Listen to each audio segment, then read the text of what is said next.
आज का जो हमारा टॉपिक है वो है कैफिको ईसीएम।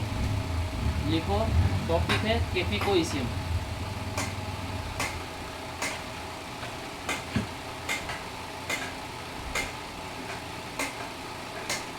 कैफिको ईसीएम आज का टॉपिक है। इसके अंदर हमारे, जहाँ तक मेरे एक्सपीरियंस में मैं देखा हूँ, इसके अंदर ज़्यादातर दो फॉल्ट आते हैं, ज़्यादातर।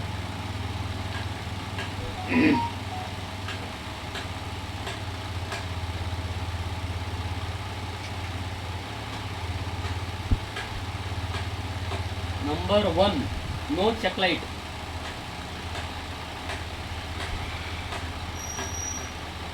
तुम्हारा मेन रिले ऑन हो जाएगा और ना तो तुम्हारा चेकलाइट आएगा ना तो की का लाइट आएगा। नंबर 1। हाँ, नंबर 1 ये फॉल्ट इसके अंदर आना ही है, कैफिको वाला, ये वाला ईसीएम के अंदर। ठीक है।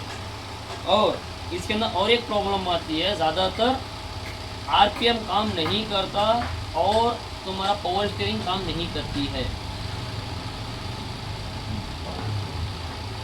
पावर स्टीयरिंग प्रॉब्लम बोल के डालो।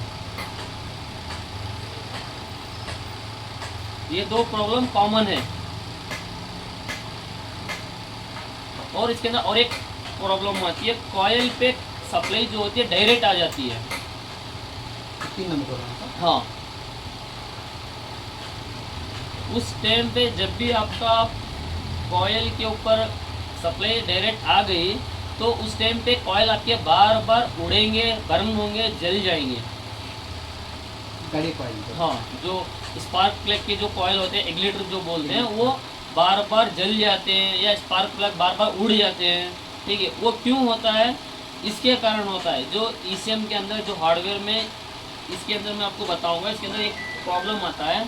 उस जगह से वो डायरेक्ट होने के कारण वो कॉयल डायरेक्ट हो जाते हैं और बार बार कॉयल उड़ जाते हैं और स्पार्क प्लग बार बार उड़ जाते हैं। ठीक है, ये हो गया। और इसके अंदर आपका जो ईसीएम होता है M798, कैफिको का जो ईसीएम है M798।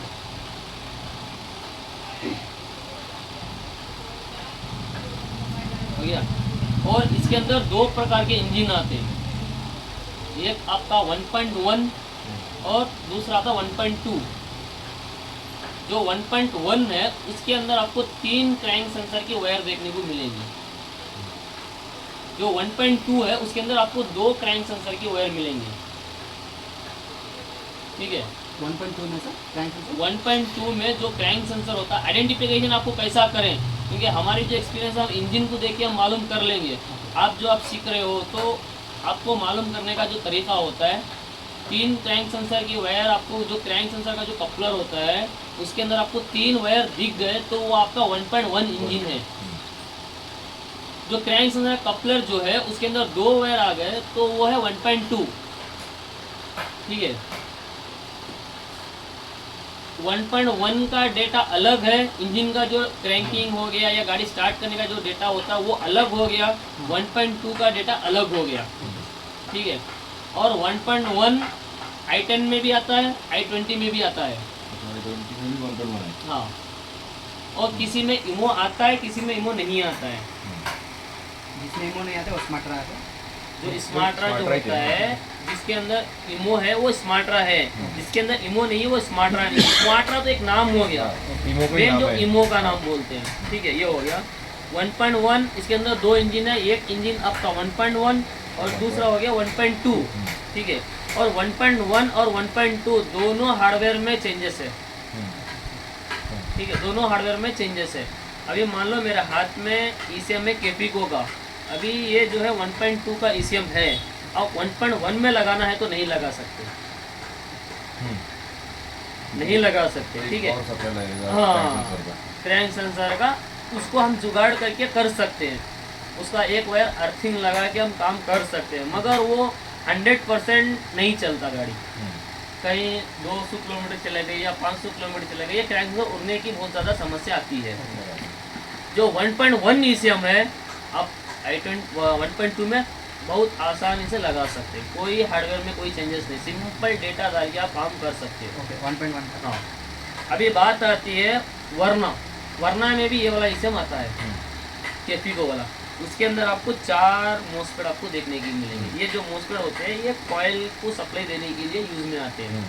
ठीक है, ये 4 आप हार्डवेयर आपको देख लिए, ये 4 आ रहे हैं, तो हमारा समझ जाओ वरना इंडिया की बात कर रहा हूँ। अभी मैं यही बात आउट ऑफ कंट्री की बात करूँ तो एसेंट बोल के गाड़ी आती है आउट ऑफ स्टेट, यानी जैसे तुम्हारा दुबई हो गया, जैसे तुम्हारा सऊदी अरब हो गया, उसके अंदर एसेंट बोल के गाड़ी आती है, उसके अंदर भी ये वाला ईसीएम यूज किया गया है। उसके अंदर आपको सिंपल 4 मॉसफेट आएंगे, 4 अलग से कॉइल आएंगे। ठीक है, अभी बात देखो, अभी इसके अंदर आपको कंफ्यूज करने वाली बात आती है।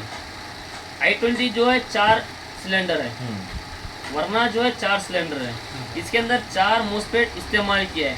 i20 में 2 मॉसफेट इस्तेमाल किया है। इसका क्या लॉजिक है, i20 के अंदर आपको 2 कॉइल हैं, 2 कॉइल से 4 सिलेंडर को फायर करवाता है कॉइल। ये कॉइल से 2 वायर निकल रहे हैं, दूसरे कॉइल से 2 वायर निकल रहे हैं। ठीक है, 2 कॉइल से 4 स्पार्क प्लग पे पावर सप्लाई भेज रहा है। जो वरना है उसके अंदर चारों के लिए 4 कॉइल लगे हैं।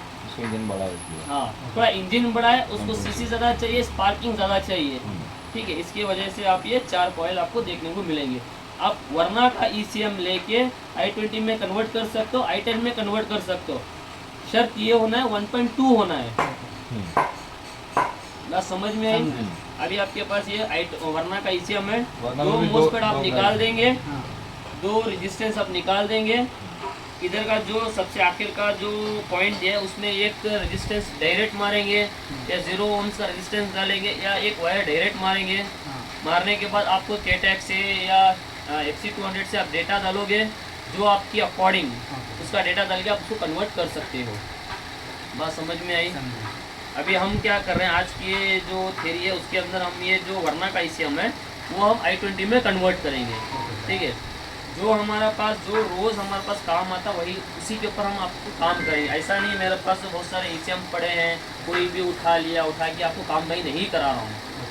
जो प्रेजेंट मेरे पास लाइव मेरे पास काम आ रहा है उसके ऊपर मैं आपको काम करके बता रहा हूँ। ठीक है, ये तो छोटे हो गए, ये तो बेसिक हो गया, ये तो कोई मैं मानता हूँ जो हमारे ईसीएम की लाइन के अंदर जा रहे हैं इनको ये सब चीज़ मालूम होनी ही चाहिए। हार्डवेयर देख लिए, नंबर देख लिए, बस दिमाग में आपका कैलकुलेशन लग जाना चाहिए, ये इस गाड़ी का है, इसके अकॉर्डिंग हम कर सकते हैं। ठीक है, और आने वाले टाइम के अंदर और अच्छे हम काम करेंगे। बहुत सारे मेरे पास इधर पड़े हैं डस्टर का, बहुत सारे हैं, वो मैं लाइव प्रूफ आपको करके दिखाता रहूँगा, वो माइंड में रखो बस। आप भले ही आप कहीं से पहले ट्रेनिंग पे गए हो, आप भी ट्रेनिंग पे गए हो, ठीक है, वो कहीं पे आप किस तरीके की ट्रेनिंग है उससे मुझे कोई मतलब नहीं है। आपको मैं पूछूंगा भी नहीं आपको किस तरीके की आपको ट्रेनिंग दी गई है, मुझे कोई मतलब नहीं है। वो उनकी थ्योरी है, वो उनकी एक्सपीरियंस है।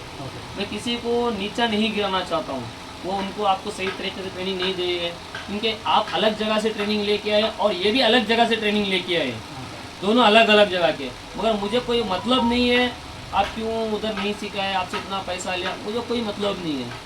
मुझे मेरा मतलब ये है, मेरे से जो भी आप काम सीख के जा रहे हो, 4 पैसे आप कमाओ, इतनी मेहनत से आप आए हो, आपका वक्त लगाए हो, ठीक है, मेरा इधर से मेरा वक्त निकाल के आपको मैं लगा रहा हूँ, तो आपका फ़र्ज़ बनता है जो भी मैं सिखा रहा हूँ, जो भी समझा रहा हूँ, आप बाकायदा अच्छे से सीखो।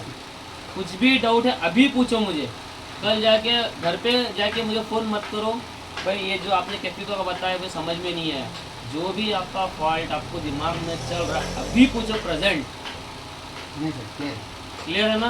हालांकि आपने 4-5 ईसम तो बना ही दिया है अभी तक, ये तो सब कुछ आपको मालूम हो गया है। फिर भी कुछ भी आपको डाउट है, कुछ भी आपको समझ में नहीं आ रहा है, तो मैं बताने की कोशिश करता हूँ। ठीक है, समझ में आया ना, लिख लिया आप, बस इस तरीके से काम करो, करते रहेंगे। ठीक है।